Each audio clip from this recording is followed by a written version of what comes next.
নমস্কাৰ বন্ধু বান্ধৱীসকল, মই ঘৰলৈ অহা আজি 18-20 দিন হ'ল। সেই সময়ত গোমধান তলিটো চাবলৈ আহিছিলোঁ। আজি আকৌ আমাৰ গাঁৱত বিহু হৈছে, সেয়েহে মই আকৌ গোমধান তলিটো চাই যাওঁ বুলি আহিলোঁ। এতিয়া কেনেকুৱা ধৰণৰ গোমধান হৈছে আপোনালোকক দেখাইছোঁ। এয়া চাওক, গোমধান এতিয়া ফুলিছে আৰু এনেকৈ ধৰণে গোমধানৰ গুটি লাগিছে। চাওকচোন, এয়া বহুত ওখ ওখ হ'ল গোমধানবিলাক, ইমান ধুনীয়া হৈছে এই গোমধানবিলাক। এয়া ফেঞ্চিং এনেকুৱা ধৰণে আমি গোমধান লগাই ৰাখিছোঁ, কিন্তু বহুত দূৰলৈকে মই দেখাইছোঁ, কিন্তু বহুত ওখ হৈ গ'ল গোমধানবিলাক। ধৰিব পৰা নাই কিমান দূৰলৈকে আছে, ওখ হৈ গ'ল, মানুহতকৈ বহুত ওখ হৈ গ'ল এই গোমধানবিলাক।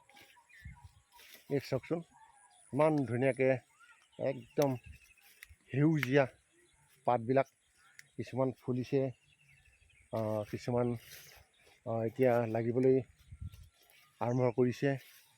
এইখিনি এতিয়া লাহেকৈ ফুলিবলৈ আৰম্ভ কৰিব।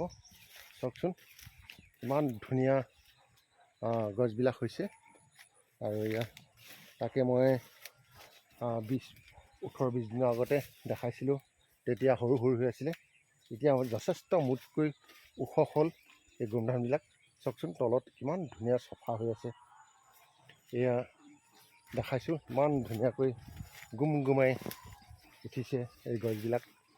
এয়া কোনোবা এজোপাত এজোপাত এয়া এনেকুৱা ধৰণে ফুল ফুলিছে, এয়া তলত গুটি লাগিছে, এনেকুৱা ধৰণৰ হৈছে এতিয়া।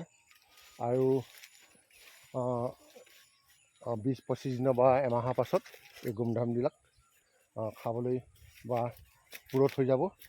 বহুত ধুনীয়া হৈছে গোমধান, আপোনালোকেও চাই ভাল পাব। মোৰ ভাল লাগিলে কাৰণে এই সৰু ভিডিঅ'টি আপোনালোকৰ সন্মুখলৈ আগবঢ়ালোঁ।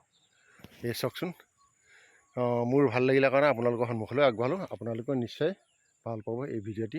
আজিলৈ ইমানতে এই ভিডিঅ'টি ৰাখিলোঁ। এয়া আকৌ দেখাই দিছোঁ, এয়া আমাৰ গোমধান খেতি। এই চাওক, ধন্যবাদ। জয় অসম।